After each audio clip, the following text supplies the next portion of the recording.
Well, hello everyone, and welcome to this little taster session on mindfulness.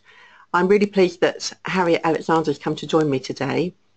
I'm going to just give you a little list of Harriet's credentials, and I'm sure she'll be very embarrassed when I've finished this, but Harriet is a mindfulness practitioner, a coach and mentor to level 7, a Myers-Briggs practitioner, a Covey practitioner, Hogan assessment practitioner, and a 360-degree feedback practitioner. So bearing in mind that we're all about behaviours, our own behaviour and other people's behaviour, it fits really well with some of the things that we work on together. So this taster is about mindfulness, and I looked up the dictionary definition just so that we could all be clear about what that means. It says the quality or state of being conscious or aware of something. And then the number 2, which I think is probably more applicable to what I would think, is about its being present in the moment and accepting the way that you think and feel. I know that when we work with teenagers and young people who suffer from poor mental health, I think there's a lot to be said for understanding mindfulness and being able to talk about it in a way that is useful and meaningful, because we talk about it as a word, but what does it actually mean? So I'm going to hand you over to Harriet now, and she's going to give us a little taster session of what mindfulness means. Good morning everyone, or good afternoon I think, and thank you for joining the session. Absolutely what Hilary was saying, it's about what does that word mean? What does it actually feel like as well? And mindfulness goes way back into over 1,000 years ago. It's very much drawn from Buddhist religion, Buddhist techniques, and it's about that mental state of actually emptying my mind. I love this picture here, and it just feels like sometimes all of us have this head full. We've got so much going on, whether we're a young child even, or a teenager, going into adulthood. We have more and more things layered into our mind, more and more pressures that we actually don't understand, and we don't stop and think about. So what it does is we never are actually present. We're never actually there in that moment. We never actually take in that moment, which is quite sad really, because we miss out on so much. We miss out on, even the simplest things in a conversation. Are we actually listening? People with children, are we actually listening? How much attention do we pay them? I know I'm guilty of being on my laptop or my phone and not actually listening, and that moment's gone. So it is really important to think about what can we and when can we become more present, and how does mindfulness fit into our everyday as well. It's funny, because what you say about being a parent is true, but if you're a teacher, that's the same thing. You're looking to the next thing. You're thinking about how much you've got to do. You haven't got time to explore that thought or that question. And then when you get out of the classroom and into your personal life, you just go from one state to another state, don't you? You do. It's very hard work. It's very hard work, and it's actually quite exhausting, if we're not present and present in whatever we do. It becomes an exhausting, quite stressful mental state to be in, really. And I love this that you've put up here. Yeah, I love Winnie the Pooh. He's almost like my guru, and I just love that quote, because sometimes we must all feel, what day is it? How many times have you asked yourself, where are we? What are we doing? And I just think sometimes you need to pause and just have a bit of Winnie the Pooh time and have a favourite day. Yeah. And just say, actually, I'm going to acknowledge today. It might be a weekend, it might be a Sunday, but it might be any day, and just think, I'm just going to be in the moment in this day. And that might be your starting point to be more mindful. After Christmas, maybe. Yeah, yes. Or even a holiday, because sometimes I think when I go away, it's not that often, but when you go away, you have to kind of remind yourself to be present in the moment, don't you?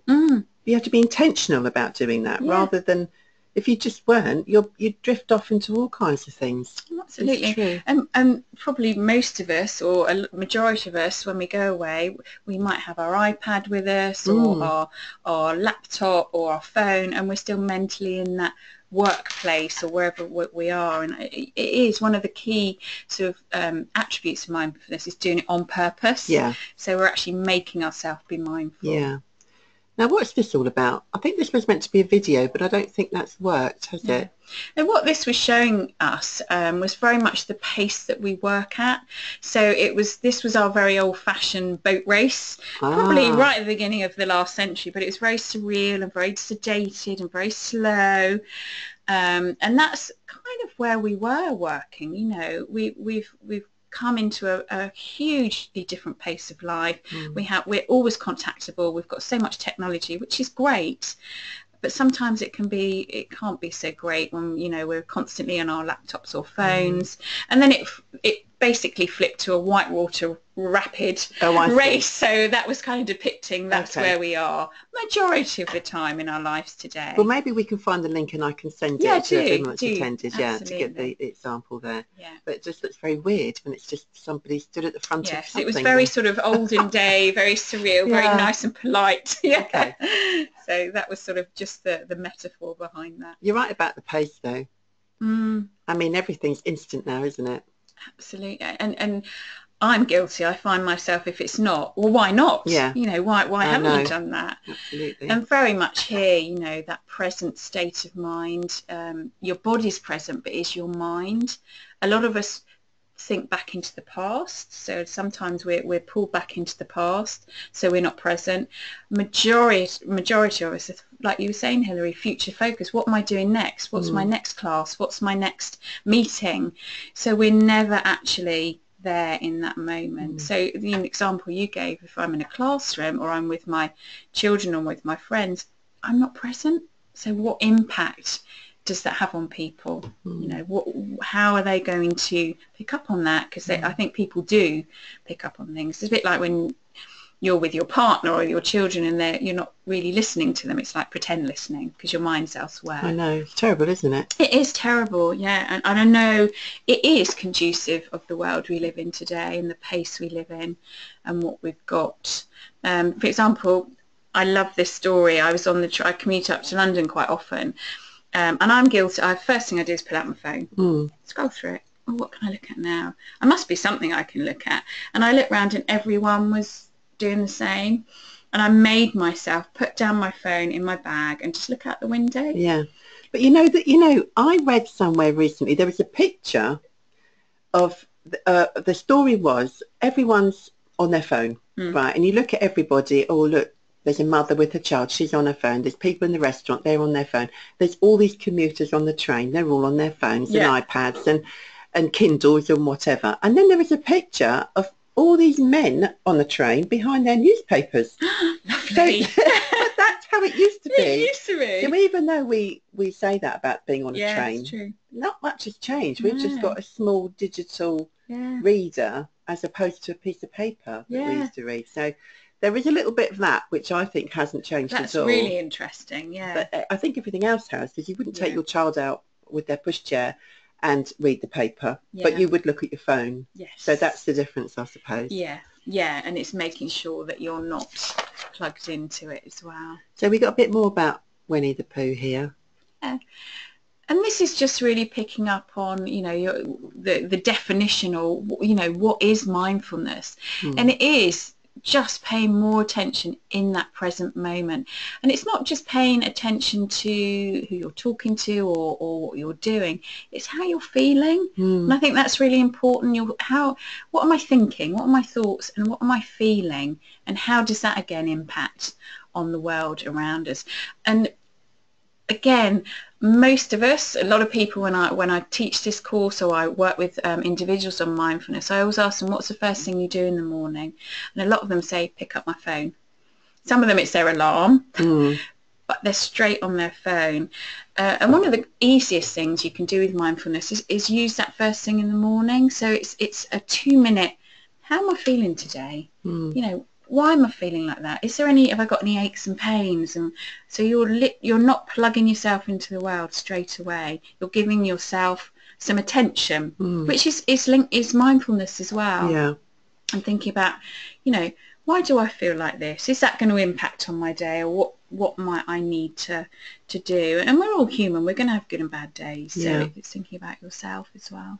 I know that people who get very stressed at work and aren't very resilient, it's because they are putting everything else before themselves. And if you consider that most of us go through life like that you have your list of things that need to be done, whether it's for you, well, not for you, but for your employer or your family, or, you know, just essentials. Yes. You never then step back. Don't. And to kind of offload it all or just empty your mind. I never do that. And I know you meditate, don't you? Yes, I do, yeah. I've never really learned how to do that. I went to yoga recently, and it was the last bit was about meditation, and we'd lie on the rug and I'd be thinking, right, when I get in, I've just got to put the oven on. Yeah.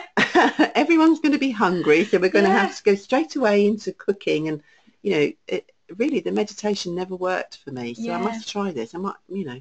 It does. And even with the mindfulness, it does take a while. So even when I started practicing it, I was like, oh, God, I can't do it. I can't do it. But it does. I think if you take it in very small chunks, so maybe starting with okay, I'm going to do just a sense check in the morning. I might do it again at lunchtime, 2 minutes, or I might just go and sit.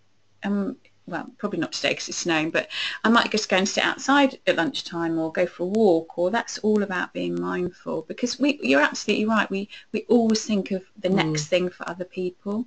So mindfulness in a way is a bit like self-preservation. Yeah.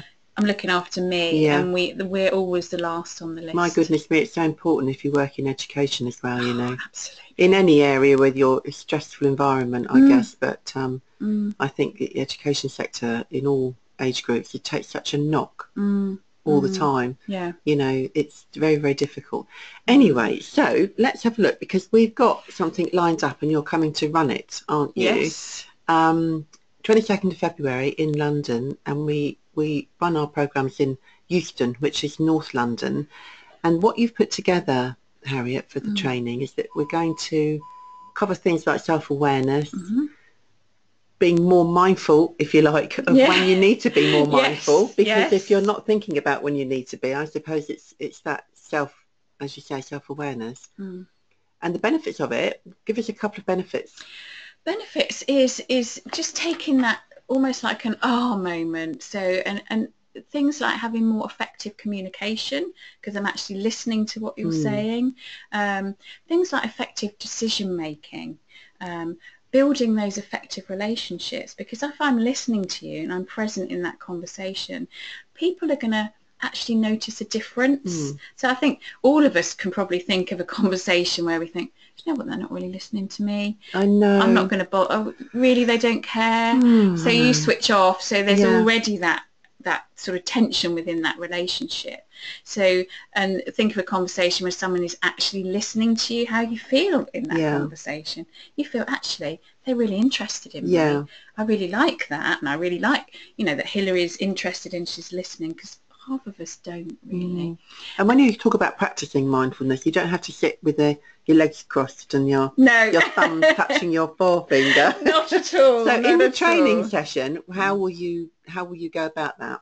There's some really simple exercises, and some of them you don't even need to leave your chair. And I think this is the great thing about mindfulness. You can do it majority of the time anywhere. You know, some of the people will sit at their desk and do it, so you're not sitting cross-legged. You're literally being. So there's some really simple techniques that we start to build on. So if you've never done mindfulness before, and it's the sort of introduction to mindfulness, we start with those and we build on them. And I think it's really important not to overload you with loads of different techniques. It's got to be simple enough to practice. Simple, quick, and something you can build on. So, you know, mindfulness is, you can take wherever you want it to, which is right for you, really. Sounds really good. So a reminder then, 22nd of February we're running this programme, and there is an early bird offer on this, only till the middle of January. If you wanted to book on, you could get that at a discounted rate until, I think it's the 19th of January. Standard is 195 for the whole day, and of course you get the materials and stuff with it. If you want to book on, then get in touch. You can go online to the website and do it under the fixed date tab, or you can just get in touch with me to sort that out. I'm thinking I might go. I might put that in my diary. So, and by the way, remember that if you're a member of the Behaviour Expert Members Group, you get your discounted place. So if you get an early bird plus a discounted place, then you are good to go, my friends. It's a nice thing to do for the new year. I'm going to leave you with this funny little cloud, which I found on the internet, and I think it does kind of encompass a lot of the things we've been talking about. I love that big kindness there. Yes. That's quite good, interpersonal relationships. So that's it for now. Thank you so much, Harriet, for coming along to explain. No, you're welcome. Thank you. Enjoy the rest of your day, everyone, and thanks very much for coming by. Thank you. Bye for now.